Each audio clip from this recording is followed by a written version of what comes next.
आज के कार्यक्रम के प्रायोजक हैं university of engineering and management, UEM, Jaipur and Kolkata.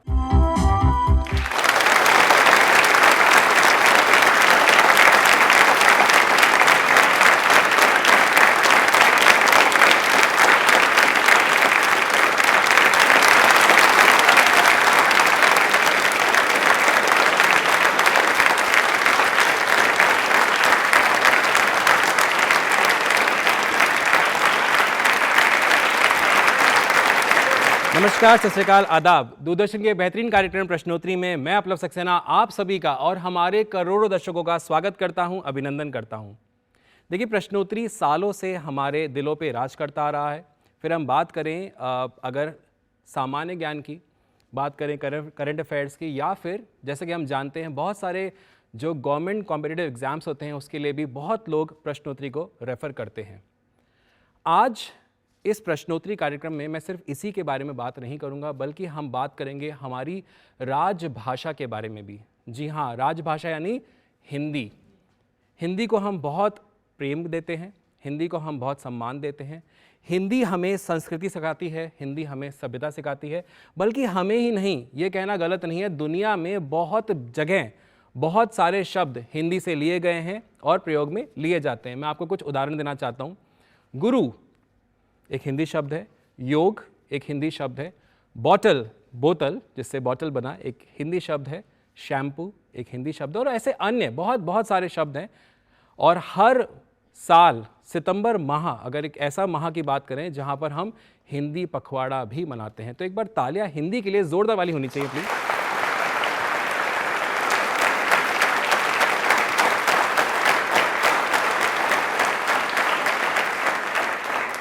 तो शुरुआत करते हैं प्रश्नोत्तरी कार्यक्रम की। जैसे कि आप जानते हैं, यहाँ से मेरे सवाल आएंगे, आप अपने हाथ खड़े करेंगे और मैं आपके पास में आऊँगा। अगर आप सही जवाब देते हैं तो आपको यहाँ पर पुरस्कार मिलेगा। तो तैयार हैं हम लोग?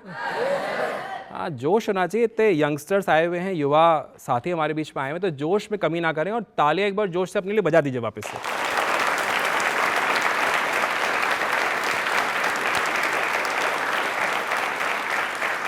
चलिए बढ़ते हैं मेरे पहले सवाल की तरफ। मेरा जो पहला सवाल आ रहा है, ध्यान से उसको सुनिएगा। आपको मुझे बताना है कि सितंबर 2025, साल है 2025, माह यानी मंथ है सितंबर, में भारत के 15वें उपराष्ट्रपति के रूप में आपको मुझे बताना है किन्हें चुना गया है। आपको मुझे उनका पूरा नाम बताना है। 15th उपराष्ट्रपति, हाथ थोड़ा कॉन्फिडेंस से खड़ा करेंगे तो फिर अब जाके इनको लगा कि अब मुझे शायद याद आ गया। पीछे से लेते हैं। अच्छा चलिए, आपके पास आ जाता हूं मैं। बड़ी बेताबी से बुला रहे हैं जी। सीपी राधाकृष्णन। पूरा नाम बताइए। पूरा नहीं पता। पूरा नहीं पता है? पूरा कौन बता सकता है? जवाब गलत नहीं है, लेकिन मैंने सवाल पूछा है कि आपको मुझे पूरा नाम बताना है। पूरा नाम कौन बता पाएगा? आप बता पाओगे? पक्का ट्राई करते हैं। सीपी राधाकृष्णन। तो उन्होंने भी यही बोला था। पूरा नाम क्या है? सीपी की फुल फॉर्म अगर आप मुझे बता देंगे। नहीं पता है। कौन मुझे पूरा बता पाएगा? पक्का पूरा बता दोगे? Last try. नहीं तो मैं आपको फिर इसका आंसर दूं। कौन बता पाएगा पूरा नाम? बता दोगे? ठीक है। सर्वेपल्ली राधाकृष्णन। ओके, और कोई बताना चाहता है? जी, आप फिर लास्ट ट्राई। सर्वेपल्ली राधाकृष्णन। चलिए आपके पास आता हूं मैं। पूरा नाम मेरा सवाल है, पूरा नाम बताना है आपको। जी, डॉक्टर सर्वपल्ली राधाकृष्णन। ओके, बताना चाहेंगे आप? चलिए आप फिर लास्ट ट्राई। जी, खड़े होके बताएंगे। जी, चंद्रपुरी पुण्यस्वामी राधाकृष्णन। बिल्कुल सही जवाब है। नाम बताइए अपना। ऋषि कपूर। ऋषि, अरे ऋषि कपूर बॉलीवुड नाम। एक बार तालियां जोरदार बजाए भाई।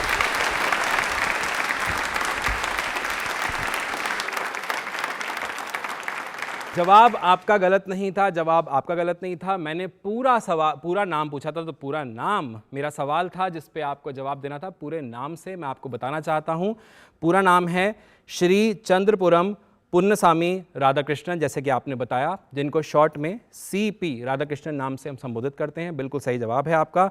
सितंबर 2025 में 15वें उपराष्ट्रपति के तौर पे आपने शपथ ग्रहण करी है। हम आपको आपके इस कार्यकाल के लिए बहुत बहुत शुभकामनाएं देते हैं। तालियां एक बार प्लीज जोरदार हो जाए।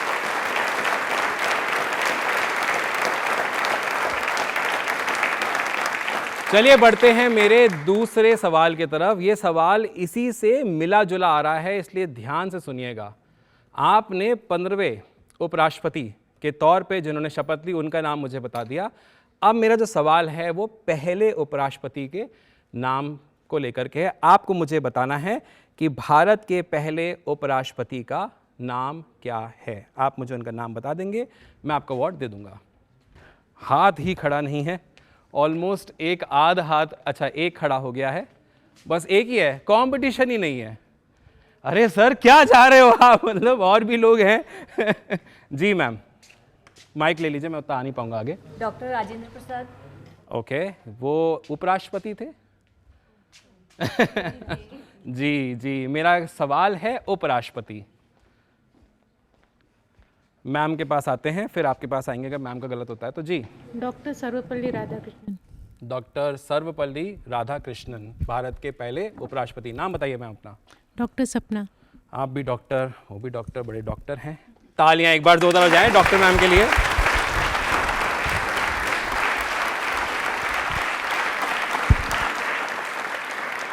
जी हाँ, थोड़ी सी गलती हो गई क्योंकि आपने शायद राष्ट्रपति उपराष्ट्रपति में कंफ्यूजन कर दिया, नहीं तो जवाब आपका गलत नहीं था, लेकिन मेरा सवाल जो था उसके हिसाब से आपका आंसर गलत था। बिल्कुल सही जवाब है डॉक्टर सपना। मेरा सवाल था कि भारत के पहले उपराष्ट्रपति का नाम क्या है, और आपने जैसा जवाब दिया डॉक्टर सर्वपल्ली राधाकृष्णन। कुछ बच्चों ने इसके बारे में गैस तो किया था, लेकिन वो शायद गलत बता गए थे। आपको बताना चाहता हूँ, इनका यानी डॉक्टर सर्वपल्ली राधाकृष्णन का जो कार्यकाल है उसको सबसे लंबा कार्यकाल के तौर पे भी याद किया जाता है। इनका जो कार्यकाल था वो था 9 वर्ष और 364 दिन का। ये उपराष्ट्रपति बने थे मई 13, 1952 में, और ये रहे थे मई 12, 1962 तक भारत के पहले उपराष्ट्रपति। तालियां प्लीज एक बार इनके लिए जोरदार हो जाए।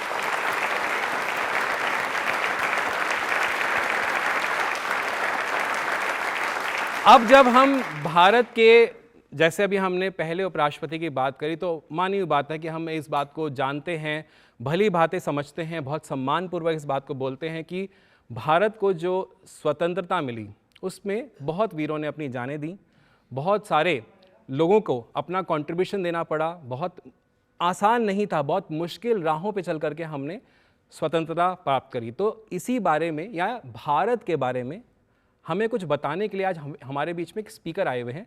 मैं उनसे रिक्वेस्ट करना चाहता हूं कि वो भारत के बारे में आइए जानते हैं क्या बताना चाहते हैं। मैं रिक्वेस्ट करूंगा अंशुल पाठक से कि वो हमें प्लीज़ यहाँ ज्वाइन करें। एक बार तालियां अंशुल के लिए जोरदार वाली उनसे।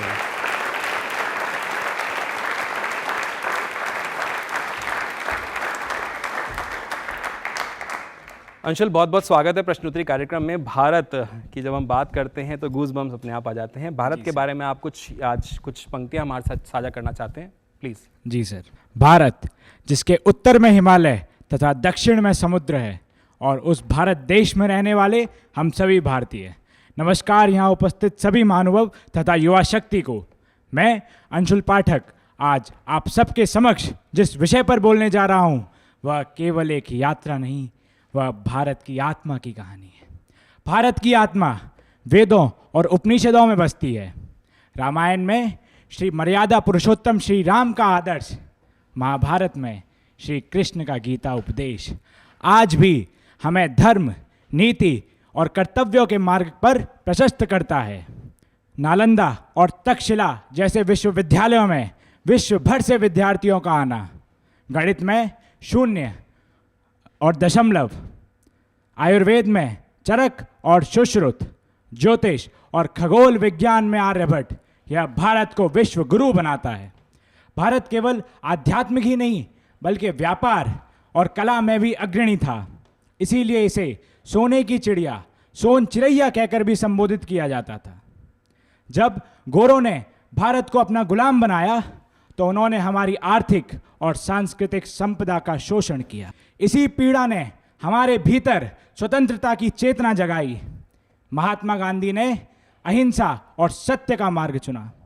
वहीं नेताजी सुभाष चंद्र बोस ने सैन्य मोर्चे पर ब्रिटिश सत्ता को चुनौती दी। राजगुरु, भगत सिंह, सुखदेव, अशफाकुल्ला खान और न जाने कितने ही क्रांतिकारियों ने अपनी जान गंवाकर युवाओं को जागृत किया। और किसी कवि ने क्या खूब कहा है कि जिसने छोड़ी नहीं लीक विपदाओं से घबराकर, सेनानियों ने दी आजादी अपनी जान गंवा। 15 अगस्त 1947 भारत स्वतंत्र हुआ, परंतु कठिनाइयां बहुत थीं। गरीबी, अशिक्षा, विस्थापन, विभाजन, लेकिन इन कठिनाइयों के बीच लोकतंत्र और संविधान ने भारत को मजबूत नींव दी। हरित क्रांति द्वारा भारत ने अनाज उत्पादन में आत्मनिर्भरता पाई, वहीं श्वेत क्रांति द्वारा दुग्ध उत्पादन में अग्रणी बना। रेलवे ने पूरे भारत को जोड़ा। बड़े बांधों और बिजली परियोजनाओं ने भारत के विकास को गति दी।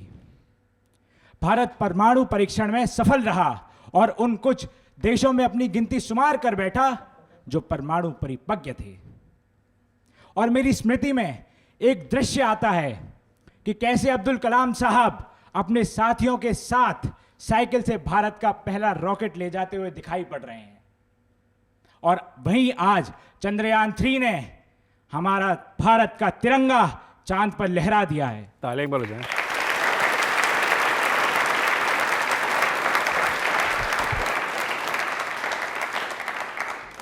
PSLV जिसने मंगल ग्रह पर भारत का नाम अमर किया है, और आदित्य L2 जो कि सूर्य की ओर हमारी दृष्टि बढ़ा रहा है।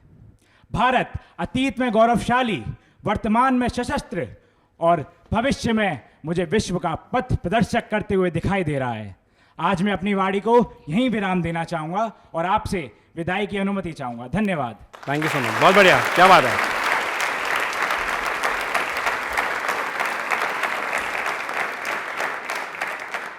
जब अंशुल यहाँ बोल रहे थे तो लग रहा था कि वो जीवंत तरीके से बोल रहे हैं, क्या कॉन्फिडेंस था, किस तरह से बोल रहे थे। और भारत की बात और तालियां ना हो, तालियां जोरों से दिल से बजा दीजिए।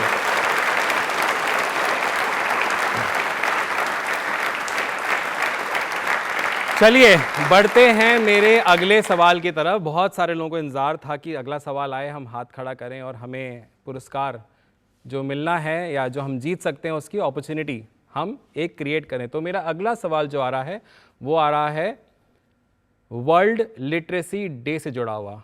सिंपल सा है, आपको मुझे बताना है कि आप हर साल विश्व साक्षरता दिवस कब मनाते हैं, कब मनाया जाता है इस दिन को, आपको ये मुझे बताना है।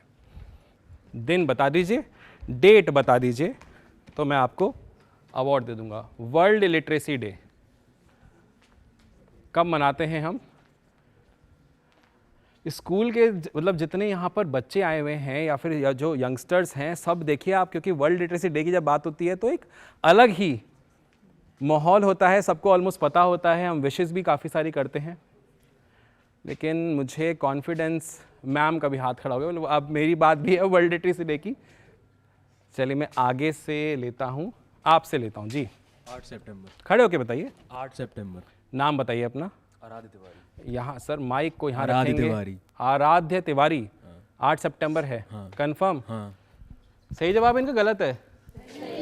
सही है। कितने दुख से बोल रहा है कि अवार्ड इसको नहीं मिला। ताली एक बार जोरदार हो जाए प्लीज।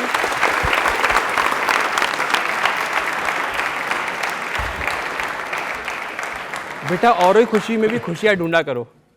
वैसे सही तो है लेकिन मेरे को ये नाम नहीं मिल जाएगा, अभी और आएंगे, बट एक बार तालियां जोरदार हो जाए प्लीज। मजाक की बातें ये। बिल्कुल सही जवाब है आपका आराध्य। आप हालांकि माइक पे अपना नाम बताना नहीं चाह रहे थे। 8 सितंबर ये एक दिन या इस डे पे हम कह सकते हैं कि हम हर साल वर्ल्ड लिटरेसी डे मनाते हैं। आपको बताना चाहता हूं कि इस दिन को यूनेस्को ने अक्टूबर 1966 में जनरल कॉन्फ्रेंस के 14th यानी 14वें सत्र में इसको अनाउंस किया था, और 1967 से इस दिन को हम मनाते आ रहे हैं। और दुनिया भर में इस समारोह को बहुत धूमधाम से जोरों शोरों से मनाया जाता है। आपको बताना चाहता हूँ इस दिन मेरा बर्थडे भी आता है, तो तालियां बजा दीजिए एक बार जोरदार वाली।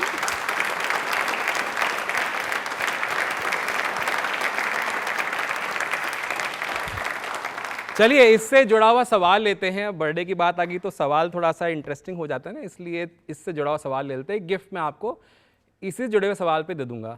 आपको मुझे ये बताना है कि इस दिन यानी 8 सितंबर यानी वर्ल्ड लिटरेसी डे 2025 की थीम क्या थी। आप थीम बता लीजिए, मैं आपको पुरस्कार दे दूंगा। 2025 की थीम वर्ल्ड लिटरेसी डे, हर साल इसको एक थीम दी जाती है। 2025 की थीम क्या, आप मुझे बता दीजिए, मैं आपको अवार्ड दे दूंगा।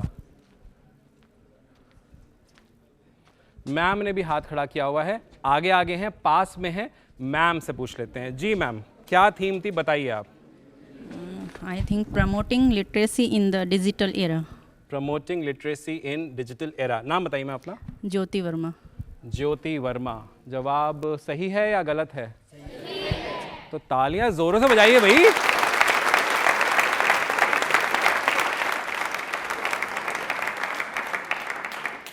बिल्कुल सही जवाब है ज्योति मैम आपका, जो आपने जवाब दिया। इस मतलब अगर हम बात करें इस दिवस की यानी कि वर्ल्ड लिटरेसी डे की, तो 2025 के अंदर इसकी जो थीम रखी गई वो है प्रमोटिंग लिटरेसी इन डिजिटल एरा। तो ये अपने आप में एक बहुत अमेजिंग थीम निर्धारित करी गई 2025 के लिए। और आपको पता ही है कि आज के टाइम पे डिजिटल एरा का ज़माना है। डिजिटली हम चाहते हैं कि हर कोई साक्षर हो और डिजिटली अपने आप को हर कोई इक्विप करे। तो एक बार तालियां प्लीज़ जोरदार हो जाए इनके लिए।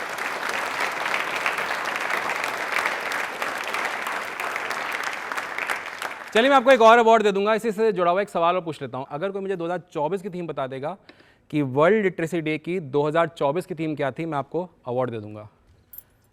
तो जानते हैं कौन, एक ही हाथ खड़ा हुआ है, तो चलते हैं और जानते हैं कि थीम क्या थी 2024 की वर्ल्ड लिटरेसी डे। जी, बहुभाषी शिक्षा को बढ़ावा देना। बहुभाषी शिक्षा को बढ़ावा देना। अपना नाम बताइए। कृष्णकांत कुमावत। कृष्णकांत। कृष्णकांत, क्या आप तैयारी कर रहे हैं किसी एग्जाम के, इसलिए पता था? मैं ऐसे जानना चाह रहा हूँ क्योंकि एक ऐसा सवाल था, मैंने रैंडमली पूछा और आपको पता है। नहीं, वैसे ही पता था। वैसे ही पता था। ये सब चीजें तो मैं ऐसे ही पढ़ता रहता हूँ। कृष्णकांत के लिए तालियां एक बार जोरदार हो जाए भाई, क्या बात है, बहुत बढ़िया।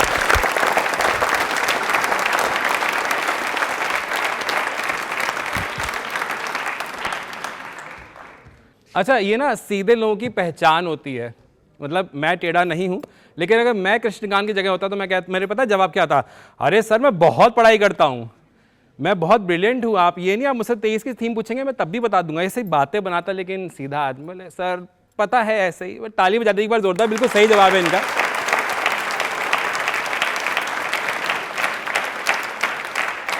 चलिए बढ़ते हैं अगले सवाल की तरफ। लेकिन अगले सवाल से मतलब पहुंचने से पहले, क्योंकि मैंने एक रैंडम सवाल पूछा था। रैंडम चीज़ें हमारी ज़िंदगी में बड़ी हो जाती हैं।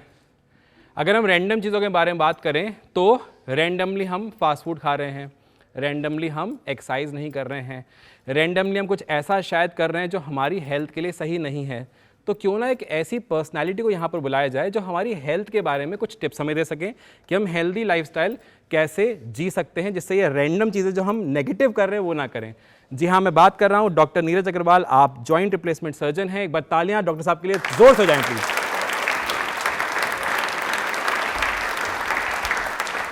डॉक्टर नीरज, बहुत बहुत स्वागत है आपका प्रश्नोत्तरी कार्यक्रम में। इट्स एन ऑनर, आप हमारे बीच में हैं। कैसे एक लाइफस्टाइल, हेल्दी लाइफस्टाइल की जब बात करते हैं सर, कैसे जिए, आपसे अच्छा कौन बता सकता है? जो प्रश्न पूछा गया है वो बहुत ही सारगर्भित है और बहुत ही जरूरी है कि हम कैसे एक हेल्दी लाइफस्टाइल पे जी सकते हैं। जी, तो हेल्दी लाइफस्टाइल का मतलब होता है कि हमारे को अपनी हेल्थ के 3 आयामों को टच करना है। पहला तो होता है फिजिकल। अब यहाँ पे मेरे बहुत से यंग दोस्त बैठे हैं और फॉर्चुनेटली फिजियोथेरेपिस्ट है, यंग फिजियोथेरेपिस्ट है। तो फिजिकल हेल्थ का मतलब उनसे बेटर कौन समझाएगा कि हम लोगों को रेगुलर व्यायाम को अपनी लाइफ में जगह देनी है। हम लोगों को रेगुलरली वॉक करने को और रेगुलरली योगा अथवा एक्सरसाइज करने का महत्व होता है, तभी हम फिजिकल आयाम टच कर सकते हैं। जी। दूसरा होता है मेंटल व्यायाम, मेंटल हेल्थ। उसके लिए जरूरी है कि ये प्रश्नोत्तरी जैसे प्रोग्राम रेगुलरली हो, इनमें हम पार्टिसिपेट करें और इनको हम देखें। तालियां बजा दीजिए, प्रश्नोत्तरी की तारीफ हो रही है। जी। और मेंटल हेल्थ के लिए एक चीज और जरूरी है कि हम लोग चाहे दिन भर कितने भी बिजी रहें, लेकिन कम से कम आधा घंटा अपने दोस्तों के संग गपशप जरूर करें। अपने दोस्तों के संग बात करें और उस बात का कोई टॉपिक नहीं होना चाहिए। वो टॉपिक तो उसी वक्त डिसाइड होगा जब हम बात करना शुरू करेंगे। तो इसलिए ये हमारे मेंटल हेल्थ को बढ़ाने में और हमको हेल्दी रखने में बहुत सहायक होता है। और तीसरा आयाम होता है स्पिरिचुअल यानी आध्यात्मिक आयाम। उसके लिए ज़रूरी है कि हम जो हमारी धार्मिक पुस्तकें हैं, रामायण जी, गीता जी, भागवत, इनका हम 15 से 20 मिनट अथवा 25 मिनट डेली अध्ययन करें। तो जब हम इन तीनों चीज़ों को करेंगे तो ही हम एकदम बढ़िया हेल्थ में रह पाएंगे। अब आप लोग इतने यंग बच्चे यहाँ बैठे हैं और मेरे यंग दोस्त युवा शक्ति यहाँ पे मौजूद है, तो एक चीज़ तो क्लियर है कि जब आप लोग अपने दोस्तों के संग रहते हैं, मिलते हैं, बातें करते हैं और उनके संग दिन भर मस्ती करते हैं, तो ये अपने आप में एक हेल्दी लाइफस्टाइल का परिचायक है। लेकिन अगर कभी आपको ऐसा लगे कि आपका कोई दोस्त है वो आपसे ढंग से बात नहीं कर रहा है, थोड़ा गुमसुम रहता है, तो इसका मतलब कहीं ना कहीं कुछ प्रॉब्लम है। तो उससे बात करें और उसके संग उसको अपने में मिक्स करने की कोशिश करें ताकि आप उसको भी अपनी ही राह पे चला सकें। तो ये बहुत ज़रूरी है कि अगर हमारे को हेल्दी रहना है तो physical health must, mental health must, spiritual health must, तब जाकर के हम कंप्लीट हेल्थ को अचीव कर पाएंगे। धन्यवाद। थैंक यू सो मच, बहुत बढ़िया बात है, बहुत बढ़िया, तालियां जोरदार हो जाए। Thank you so much sir.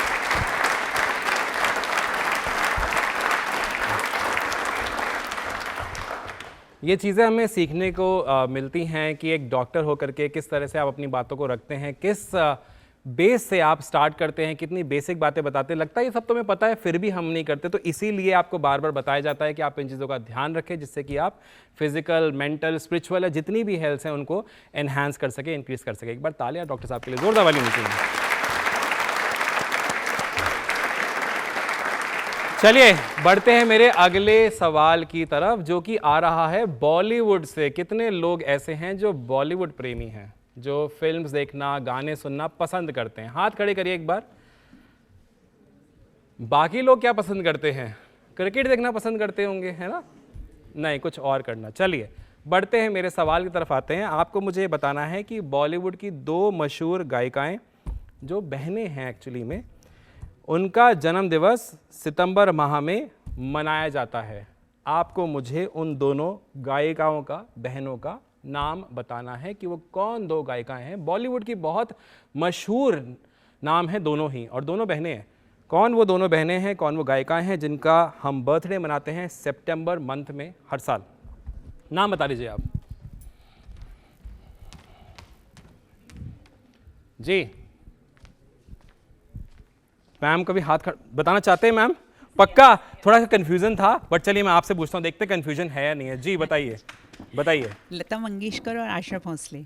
Lata Mangeshkar और आशा भोसले, कंफर्म है मैम? जी, यस, पक्का? पक्का। नाम बताइए अपना। निर्मला भटेजा। निर्मला मैम के लिए तालियां जोर से बजा दीजिए एक बार जोरों से। क्या बात है निर्मला मैम, थोड़ा कंफ्यूज थी आप, हाथ लगा था अच्छा औरों को मौका देना चाहिए, फिर एकदम से लगा नहीं है चलो खड़ा कर ही देते हैं, तो पास में थी, मैंने मैम से सोचा पूछूं। बिल्कुल सही जवाब है। लेकिन एक बात और बोलूंगा, एक और चीज़ के लिए तालियां। स्माइल बहुत अच्छी मैम की, तालियां एक बार जोरदार हो जाए। मैम भी smile, finally I want it. तालियां जोरदार। बिल्कुल सही जवाब है लता मंगेशकर और आशा भोसले, 2 लेजेंडरी सिंगर्स। मैं तो इनको लेजेंडरी बोलूँगा, सुपर लेजेंडरी बोलूँगा। हम सब जानते हैं कि अनेकों अनेक गाने आपने अपने जो टेन्योर है बॉलीवुड में उसमें गाए हैं। आपको बताना चाहता हूं कि लता मंगेशकर का जन्मदिन 28 सितंबर को और आशा भोसले जी का जन्मदिन 8 सितंबर को मनाया जाता है। मतलब 8 सितंबर वाले टैलेंटेड होते ही हैं, आप मुझे देख सकते हैं, अपनी तारीफ कर देनी चाहिए। ताली एक बार जोरदार बजा दीजिए प्लीज़।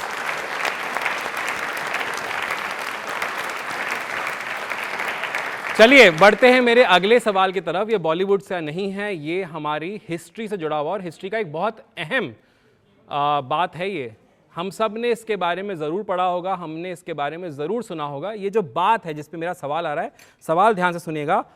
महाभारत सुना हुआ है? महाभारत के बारे में आपने दूरदर्शन में देखा भी होगा। बहुत लोगों को ने प्यार दिया महाभारत या रामायण, इस तरह के सीरियल्स जब दूरदर्शन पे आए। महाभारत का प्रसिद्ध कुरुक्षेत्र युद्ध, आपको मुझे बताना है कुल कितने दिनों तक चला था? हाथ इतने खड़े हो चुके हैं तो कहानी में ट्विस्ट डाल दिया जाए अपलव जी, जिससे कि हाथ थोड़े कम हो जाए, तो कहानी में ट्विस्ट भी डाल देता हूं। आपको मुझे ये बताना है कि कुरुक्षेत्र किस राज्य में आता है। आप दोनों मुझे जवाब दे दीजिए, कितने दिन युद्ध चला और कुरुक्षेत्र किस राज्य में आता है। मैं आपको पुरस्कार दे दूंगा। हाथ थोड़े तो कम हुए लेकिन अभी भी काफी है। जोश, कॉन्फिडेंस, बाय। थोड़ा डिमांड बढ़ाइए अपनी, थोड़ा सा मतलब मुझे लगना चाहिए कि आप मुझे बुला रहे हैं अच्छी तरीके दिल से। ऐसे ये क्या हुआ भाई?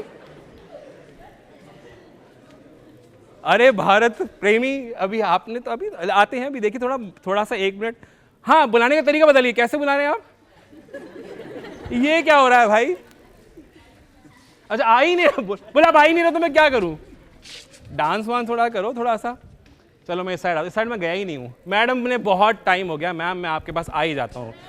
अरे मैम को मिल रहा तभी देख लीजिएगा मैम कौन कौन है। पहले आप बताइए, आंसर बताइए। सर 18 डेज तक चला था और स्टेट है इसका हरियाणा। अपना नाम बताइए मैम। संजू शर्मा। संजू शर्मा। ताले बच्चों की, मतलब सही जवाब है, ताले इसलिए बजिए जोरदार वाली हो जाए।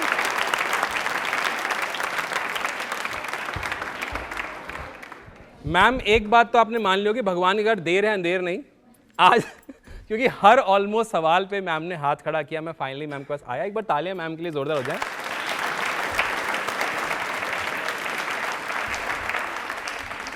जी हाँ, महाभारत में वर्णित कुरुक्षेत्र का जो युद्ध है वो आपने जैसे बताया 1 नहीं 2 नहीं 18 दिन 18 डेज ये चला था। यह युद्ध कौरवों और पांडवों के बीच में हुआ था, जैसे आपको पता है। आपको बताना चाहता हूँ इसमें बहुत सारे महायोद्धा शामिल हुए थे। मैं कुछ के नाम बताता हूँ, जैसे कि भीष्म, द्रोणाचार्य, कर्ण, अर्जुन, भीम, अभिमन्यु आदि बहुत सारे महायोद्धा थे। आपको बताना चाहता हूँ ये युद्ध केवल एक शारीरिक संघर्ष नहीं था, बल्कि यह धर्म, नीति और अधर्म के बीच की लड़ाई, और इसको आज भी इस तरह से याद किया जाता है। यह 18वें दिन समाप्त हुआ था और 18वें दिन समाप्ति के साथ में कौन जीता था? कौरवों की हार हुई थी और पांडवों की जीत हुई थी। आपको बताना चाहता हूं, जैसे आपसे मैंने सवाल भी पूछा था कि कुरुक्षेत्र किस राज्य में आता है, आपने बिल्कुल सही जवाब दिया। यह हरियाणा राज्य में आता है। एक बार तालियां जोरदार होनी चाहिए प्लीज।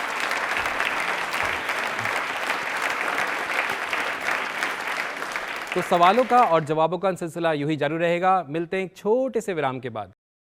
आज के कार्यक्रम के प्रायोजक हैं university of engineering and management UEM Jaipur and Kolkata. UEM Jaipur is a perfect target for prospective students aspiring for good jobs, good education with future-ready skills. UEM Jaipur एक आदर्श लक्ष्य है। भावी छात्रों के लिए अच्छी नौकरी, भविष्य के लिए तैयार कौशल के साथ अच्छी शिक्षा। UEM Jaipur is a perfect target for prospective students aspiring for good jobs, good education with future-ready skills. UEM Jaipur एक आदर्श लक्ष्य है। भावी छात्रों के लिए अच्छी नौकरी, भविष्य के लिए तैयार कौशल के साथ अच्छी शिक्षा। विराम के बाद आप सभी का स्वागत है। चलिए बढ़ते हैं मेरे अगले सवाल की तरफ। अब कॉन्फिडेंस से जो हाथ खड़ा करेगा मैं पक्का उसके पास आ जाऊंगा। मैं पहले देख लूंगा हाथ खड़ा किसने कॉन्फिडेंस से किया है। मेरा सवाल खत्म होने के बाद में ही हाथ खड़ा करेगा। मैं कहानी में ट्विस्ट कभी भी डाल सकता हूं। मेरा सवाल जो आ रहा है वो आ रहा है कि अर्थशास्त्र नामक प्रसिद्ध ग्रंथ की रचना किसके द्वारा की गई। मैं दोबारा रिपीट कर रहा हूं, अर्थशास्त्र नामक प्रसिद्ध ग्रंथ की रचना किस महापुरुष के द्वारा की गई। महापुरुष मैं आपको एग्जाम्पल दे चुका हूं, यानी एक तरह से हिंट दे चुका हूं। नाम बता लीजिए, अवार्ड जीत जाइए। कॉन्फिडेंस। अब देखिए आप कॉन्फिडेंस पीछे बस खड़ा ही हो गया वो तो, बट डांस होना बाकी है। इशारा कुछ और, किस तरह से थोड़ा अपीलिंग बनाइए कि मैं ऐसे नहीं, दोनों हाथ ऊपर और डांस। चुटकिया।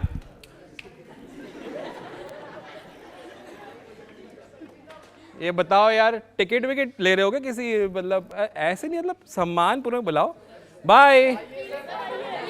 अच्छा मैं आ गया, अब मैं पीछे आ गया, देखो मैं आगे हुई नहीं, मैं पीछे आ गया हूँ। अब क्या आवाज ज्यादा है? आवाज आना यहाँ से है। अच्छा, ओके, ओम शांति। जी, हाँ बताओ। आचार्य चाणक्य। अरे आराम से बोले। माइक तो लेके आने दो पास में। हाँ, आचार्य चाणक्य। इनको और किसी नाम से जाना जाता है? I don't know. यार कोशिश करोगे, कोशिश करना चाहोगे? देखो जवाब गलत नहीं है, बट मुझे अगर कोई ये भी बता देगा कि इनको किसी और नाम से जाना जाता है, क्योंकि कहानी में ट्विस्ट, मैंने आपसे क्या कहा था, कहानी में ट्विस्ट डाल सकता हूं, मैंने डाल दिया। अब कौन बता सकता है? अब बताइए सर। मैं आ जाता हूं, आपके पास आ जाता हूं। जी बताइए। कौटिल्य भी इनको बोला जाता है, और वैसे सही जवाब तो उनका आचार्य चाणक्य। और बस सोचा हो सकता है एक आध और कहीं नाम आ जाए, कहीं वर्ड आ जाए, बट कोई बात नहीं, मेरा सवाल आपने जवाब दे दिया। अपने नाम बताइए। इशिता। सही जवाब है इनका? पता नहीं, बोले पता ही नहीं है, हमें क्या पता, हमें पता होता तो हम हाथ खड़े कर रहे होते। बिल्कुल सही जवाब।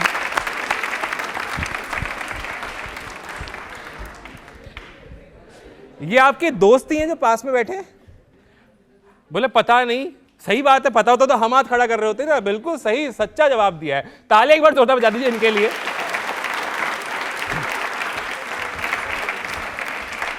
गलत जवाब आपका नहीं था, लेकिन मैंने कहा था कि मैं क्वेश्चन में ट्विस्ट डाल सकता हूं। मैंने एक छोटा ट्विस्ट डाला और आप अटक गए।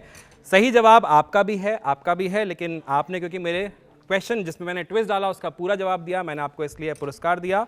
आचार्य चाणक्य, जिन्हें कौटिल्य या विष्णुगुप्त भी कहा जाता है, बिल्कुल सही जवाब है आपका। विष्णुगुप्त उनका एक और नाम है। आपने 2 बताया, मैं आपको तीसरा भी बता रहा हूं। जिन्होंने अर्थशास्त्र के रचना, प्राचीन भारत के महान अर्थशास्त्री इन्हें माना जाता है, कूटनीतिज्ञ माना जाता है। और चाणक्य नीति के बारे में आप सुनते होंगे, बहुत नामी ग्रामी है, इसके रूप में भी इनको याद किया जाता है।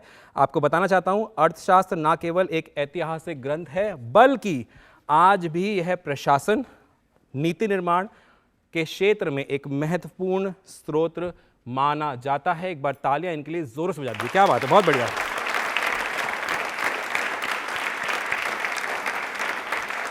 अब आचार्य चाणक्य जैसे महान शख्सियत जब हमारे देश में जिन्होंने जन्म लिया, उन्होंने कुछ ऐसा बनाया जो आज भी हम यूज़ कर रहे हैं। लेकिन आज जिस पर्सनालिटी को मैं यहाँ बुलाना चाहता हूँ, वो आज की टेक्नोलॉजी को थोड़ा सा रिलेट करेंगी हेल्थ केयर से।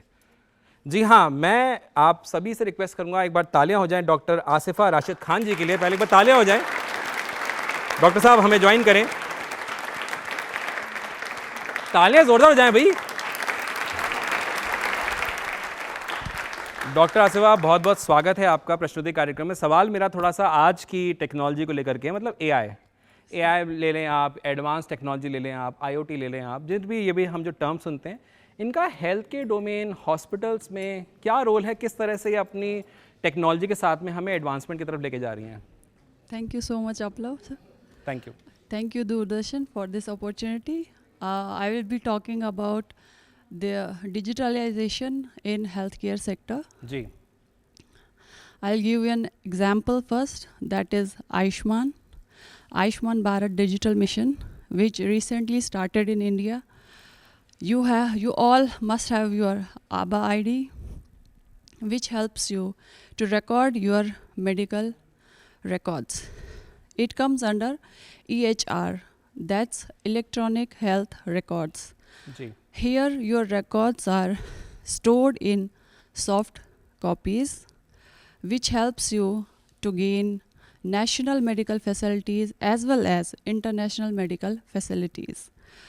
I'll give you another example. In robotics, robotic surgeries help patients to avoid invasive surgeries. For example, laparoscopic surgeries help in massive invasive surgeries. There is less invasions in laparoscopic surgeries as compared to open surgeries. And 3D printing. So 3D printing helps you to create your own personalized prosthetics, which helps in very orthopedic surgeries. Very nice, that's it ma'am. Thank you. Thank you so much. ताली एक बार जोरदार जाए ma'am के लिए। Thank you ma'am, thank you so much, thank you.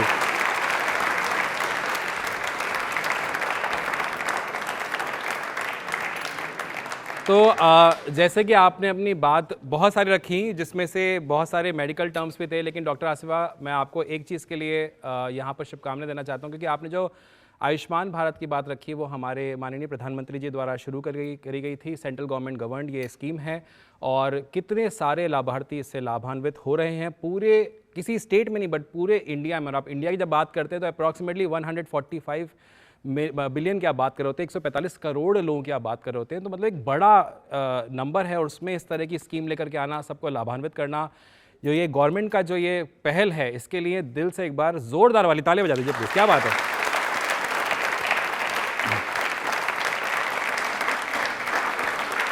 चलिए, award जीतने का एक सुनहरा मौका। बड़ा सिंपल सा सवाल ले रहा हूं, आपको हाथ खड़ा करना है। कॉन्फिडेंस जो हाथ खड़ा करेगा मैं उसके पास आऊंगा, पक्का आऊंगा।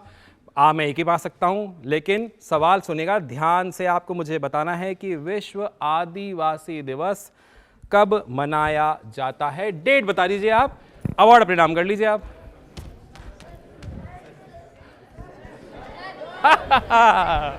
वाह, डिमांड में देखिए कितना हूं मैं। मेरे को खून बढ़ाने दीजिए अपना 200-400 ग्राम। वाह वाह वाह वाह वाह वाह, कैमरे को मेरी तरफ जरूर फोकस करेगा। देखिए कितना डिमांड में रहता हूं मैं। ये देखिए, बोले परफॉर्म करना है तो इनसे ही पूछ लीजिए ये कहां रखेंगी, इसलिए मैं किसी और के पास आता हूं।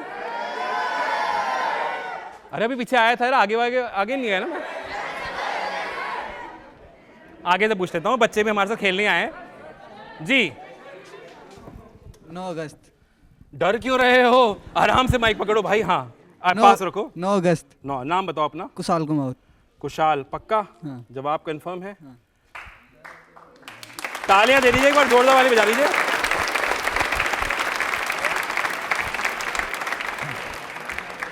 कुशाल को पहले शायद यकीन नहीं हुआ, माइक लेके 9 नहीं, माइक को अपने पास ही रखना, आपको बताना तो आंसर पड़ेगा। स्माइल देखिए आप कितनी बड़ी आ जाती है अवार्ड जीतने के बाद में। तालियां एक बार जोरदार हो जाए इनके लिए भी।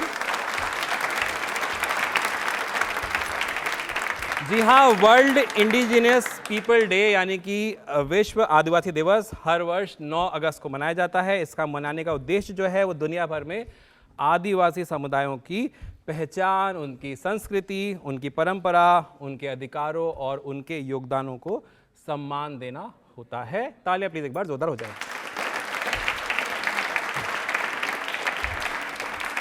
चलिए बढ़ते हैं मेरे अगले सवाल की तरफ, जो कि हिस्ट्री से ही आ रहा है, लेकिन बहुत इंपॉर्टेंट सवाल है, हमारी लैंग्वेज से जुड़ा हुआ आ रहा है। एक संस्कृत, हम जानते हैं कि हमारी एक ऐसी लैंग्वेज जिसने बेंचमार्क सेट किया पूरे वर्ल्ड में। आपको मुझे बताना है कि मैं ईयर बता रहा हूँ आपको, 1971 में पहला संगठित संस्कृत विश्वविद्यालय ये स्थापित कहाँ किया गया।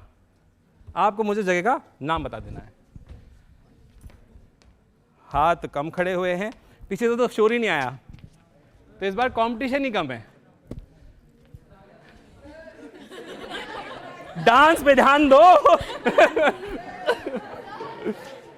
अरे हाथ खड़े हो गए, जादू, मैजिक। बट मैं इधर से, मैम ये देखिए कितना चमक रहा है। दोबारा हाथ में, मैम और भी लोग आए हैं, है ना, और भी लोग हैं, इनको मौका देना चाहिए। इधर देखिए, एक भी हाथ खड़ा नहीं है, क्या बात है।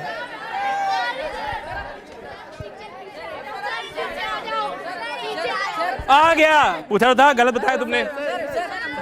जी जी जी जी जी, ओम शांति। हाँ, बनारस। क्या सवाल था मेरा? पहला संस्कृति विश्वविद्यालय। हाँ, अरे याद है, ऐसे नहीं, नाम बताइए अपना। करसन यादव। करसन यादव। करसन, करसन कृष्ण यादव है तो करसन क्यों बोल रहे हो? नाम में कंफ्यूजन है, इतना एक्साइटमेंट है, कुछ भी बोल दो, अवार्ड आना चाहिए यार। कृष्ण का तालियां बजा दो एक बार जोरदार वाली।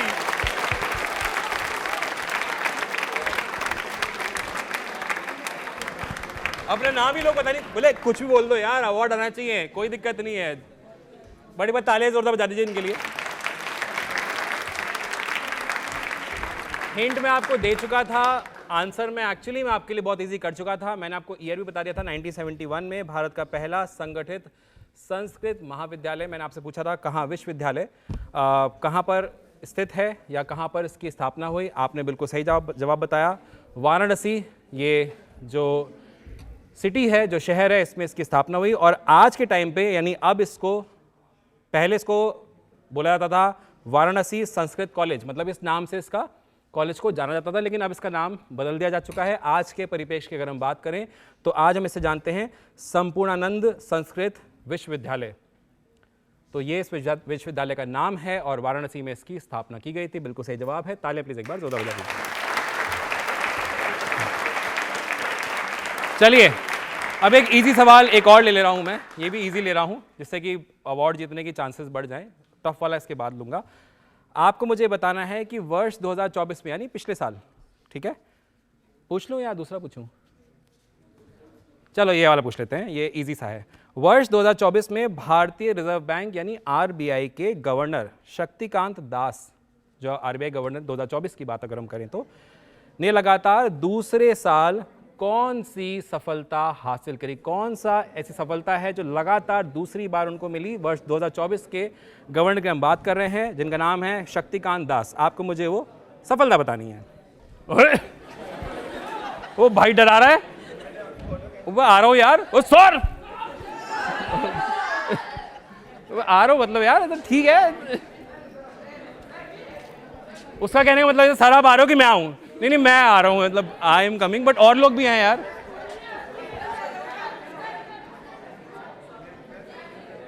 यहां से नहीं पूछा है मैंने जी, आप बताइए।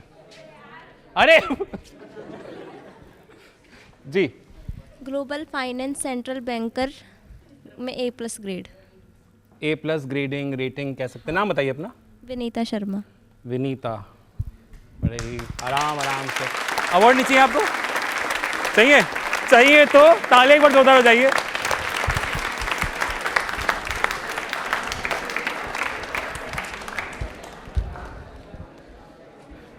मतलब इतना दुख क्यों होता है? अरे यार, अगर आपके पास भी मैं आया था, अब आप देखिए गलत जवाब देंगे तो मैं क्या कर सकता हूं, बट कोई नहीं, अभी इस सवाल पे आते हैं, इसके जवाब पे आते हैं। आपने जो जवाब दिया है global finance central banker report cards में A+ रेटिंग, बिल्कुल आपका सही जवाब है। ये इनका एक बेंचमार्क हम कह सकते हैं, इन्होंने स्थापित किया है। मेरा सवाल था कि 2024 में जो आरबीआई गवर्नर हैं, लगातार दूसरे साल कौन सी सफलता उन्होंने हासिल की? तो ये सफलता है जिन्होंने अपने नाम करी। आपको बताना चाहता हूं, विश्व भर के लगभग 100 प्रमुख आर्थिक क्षेत्रों के केंद्रीय बैंक गवर्नरों के प्रदर्शन का ये मूल्यांकन होता है, और इसमें अगर आप नाम अपना बनाते हैं तो आप क्या काम कर रहे हैं? आप अपना ही नहीं, देश का नाम किस तरह से रोशन कर रहे हैं। तालियां इनके लिए एक बार जोरदार बजा दीजिए।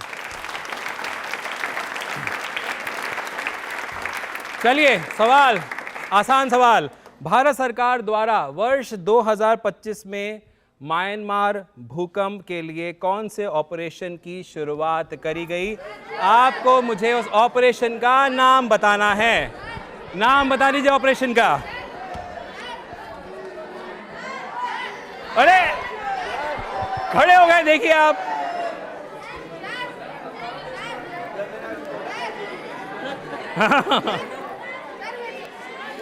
अच्छा ओके, मैं आ गया। मैं आपके ही कोई दोस्त यार के पास ही आया हूं। दोस्त नहीं है, अवार्ड के चक्कर में दोस्ती हटा दी। चलो कोई बात नहीं, पहले आंसर। अब आ गया हूं तो यार ऐसे नहीं, दिल नहीं तोड़ना किसी का। जी, ऑपरेशन ब्रह्मा। ऑपरेशन ब्रह्मा। मेरा सवाल क्या था? कि 2025 में जो म्यांमार में वो आया था भूकंप, उसका ऑपरेशन का नाम क्या था? क्या बात ना, अपना नाम बताओ, अपना नाम बताओ। आशीष कुमार गोयल। आशीष कुमार गोयल, सही जवाब है इनका। सही है, ताली बजा दीजिए जोरदार। और देख लो, पीछे बोल रहे दोस्त नहीं है तुम्हारे, देख लेना। तालियां जोरदार प्लीज। मतलब अवार्ड के लिए दोस्ती तोड़ दी। कोई नहीं, मैं आपके पास भी आऊंगा। पहले इस सवाल के जवाब के लिए तालियां हो जाएं, फिर मैं आपको एक बार इसकी ब्रीफिंग देता हूं। तालियां एक बार जोरदार बजा दीजिए। जी हाँ, मेरा जो सवाल था कि म्यांमार में जो भूकंप आया था उसके लिए कौन से ऑपरेशन की शुरुआत करी गई थी भारत सरकार द्वारा 2025 में। बिल्कुल सही जवाब है आपका, ऑपरेशन ब्रह्मा इस ऑपरेशन का नाम है। आपको बताना चाहता हूँ इस ऑपरेशन में मानवीय सहायता और राहत बचाव कार्य इसमें इन्वॉल्व थे। आपको बताना चाहता हूँ इस ऑपरेशन के तहत फील्ड हॉस्पिटल राहत और चिकित्सा सहायता भेजी गई एवं इसके तहत हज़ारों मरीजों का उपचार तथा सैकड़ों सर्जरी भी एग्जीक्यूट करी गई भारत सरकार द्वारा। तालियां प्लीज एक बार जोरदार बजा दीजिए। तो सवालों का और जवाबों का सिलसिला यूं ही जारी रहेगा। मिलते हैं एक छोटे से विराम के बाद। आज के कार्यक्रम के प्रायोजक हैं university of engineering and management UEM Jaipur and Kolkata. UEM Jaipur is a perfect target for prospective students aspiring for good jobs, good education with future-ready skills. UEM Jaipur एक आदर्श लक्ष्य है। भावी छात्रों के लिए अच्छी नौकरी, भविष्य के लिए तैयार कौशल के साथ अच्छी शिक्षा। UEM Jaipur is a perfect target for prospective students aspiring for good jobs, good education with future-ready skills. UEM Jaipur एक आदर्श लक्ष्य है। भावी छात्रों के लिए अच्छी नौकरी, भविष्य के लिए तैयार कौशल के साथ अच्छी शिक्षा। विराम के बाद आप सभी का स्वागत है। मेरा अगला सवाल जो मैं आपसे पूछने वाला हूं वो सवाल ध्यान से सुनिएगा और उसके बाद जवाब दीजिएगा। आपको मुझे बताना है कि जून 2025 में संयुक्त राष्ट्र महासभा के अध्यक्ष के रूप में किसे चुना गया है। आपको मुझे उन पर्सनालिटी का नाम बताना है।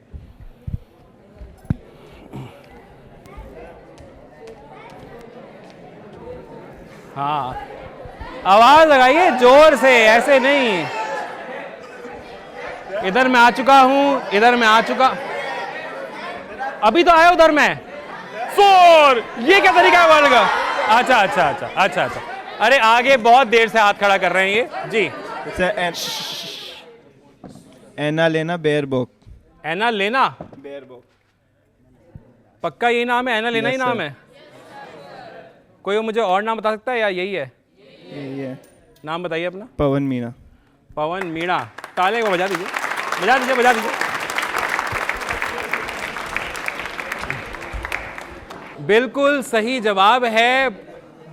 लोगों में थोड़ा सा उत्साहवर्धन थोड़ा कम हो जाता है जब मैं किसी और से पूछता हूँ। किसी ना किसी से तो जवाब पूछूंगा ना यार दोस्तों, बट अपने को स्पोर्ट्समैनशिप दिखानी है। तालियां जोरों से बजानी, जोर एक बार बजा दीजिए जोरों से। जी हाँ, मेरा सवाल था कि वर्ष 2025 में, मतलब जून 2025 में, वर्ष 2025 के जून माह में किसे संयुक्त राष्ट्र महासभा के अध्यक्ष के रूप में चुना गया है। आपने जो आंसर बताया पवन, बिल्कुल सही जवाब है। एना लेना बेयरबॉक ये नाम है, ये पर्सनालिटी हैं जो जून 2025 से UNGA के 80वीं यानी 80th सत्र के लिए महासभा अध्यक्ष के रूप में चुना गया है। बताना चाहता हूँ संगठन में की स्थापना के बाद से इस पद को संभालने वाली ये 5वीं महिला बन चुकी हैं। तो तालियां प्लीज इनके लिए जोरदार वाली होनी चाहिए प्लीज।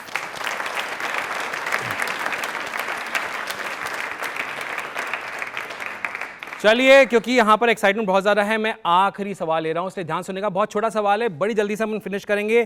खेलो इंडिया अभियान की शुरुआत किस वर्ष में की गई थी? वर्ष मुझे बताने में आपको अवार्ड दे दूंगा। Come on. अच्छा ओके, इस साइड से नहीं लिया है। हाँ, आ गया मेरे भाई। 2018 बिहार। नाम बताइए अपना। मोहित मूलचंदानी। मूलचंदानी जी, बिल्कुल सही जवाब दिया। 2018, तालियां हो जाए। भैया ऐसा लग रहा है कि मैं सवाल यहां से पूछता जाऊं, जवाब वहां से आते जाएं। क्या एनर्जी आप लोगों की? अपनी एनर्जी के लिए मैं भी ताली बजा रहा हूं, आप अपने लिए भी जोरों से एक बार ताली बजा दीजिए। क्या बात है, बहुत बढ़िया।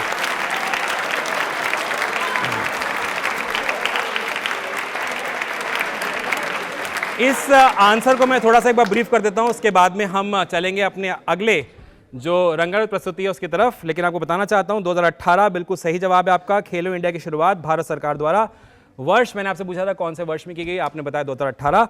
इसका उद्देश्य है भारत में खेलों को बढ़ावा देना और युवाओं को खेलों के प्रति प्रोत्साहित करना, करते रहना। तालियां प्लीज एक बार जोरदार बजा दीजिए। तो चलते चलते हम एक नृत्य प्रस्तुति का तो लुत्फ उठाएंगे ही, लेकिन उसके साथ ही साथ में अगर आप या आप चाहते हैं कि प्रश्नोत्तरी कार्यक्रम में आप हमारे साथ सम्मिलित हों तो आप हमसे सोशल मीडिया के माध्यम से जुड़ सकते हैं। और हाँ, अपने स्मार्टफोन्स में WAVES वेव्स एप्लीकेशन, जो कि हम OTT प्लेटफॉर्म पे 24/7 है, उसको डाउनलोड करना मत भूलेगा। आइए चलते हैं और एंजॉय करते हैं एक रंगारंग प्रस्तुति। तालियां जोरों से शोरों से बजा दीजिए प्लीज, जोरदार ताली बजाइए प्लीज।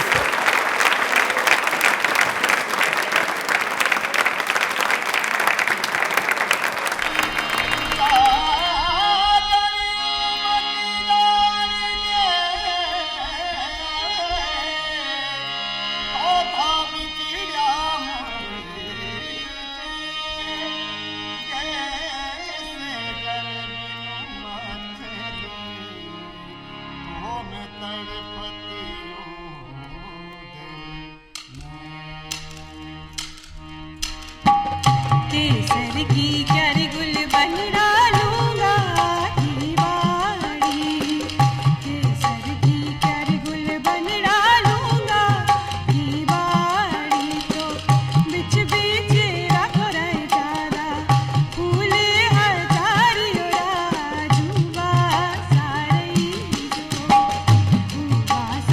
जो मरा बन ठाड़ा सारे जो सारे जो मरा बन ठाड़ा सारे जो।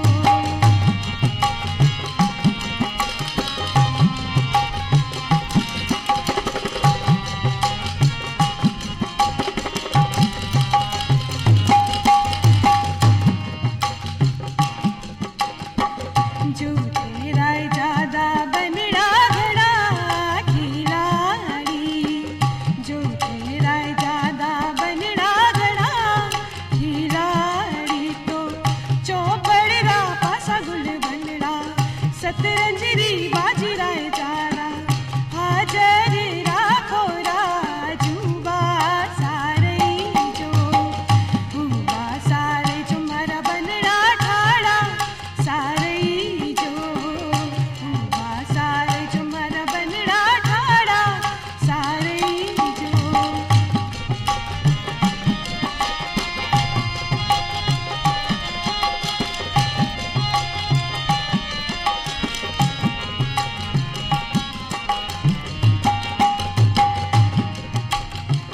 जो तेरा ज्यादा बनड़ा घड़ा पिस्यालू, जो तेरा ज्यादा बनड़ा घड़ा पिस्यालू, तो सरबतरा प्याला गुल बनड़ा मिसरी रा गुंतरा ज्यादा हाजर राखो राजूबा सारे जो हुआ सारे जो मरा बनड़ा ठाड़ा सारे जो हुआ सारे जो मरा बनड़ा ठाड़ा सारे जो।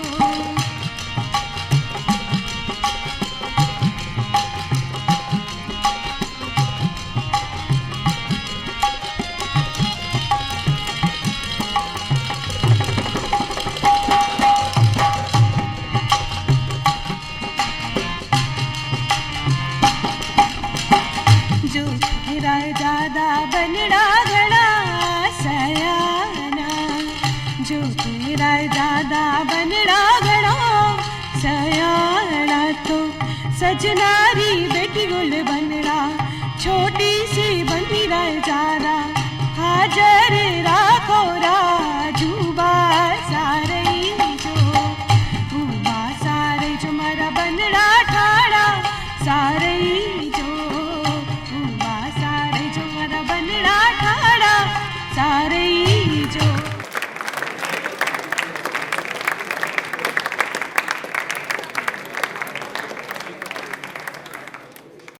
आज के कार्यक्रम के प्रायोजक हैं university of engineering and management UEM Jaipur and Kolkata.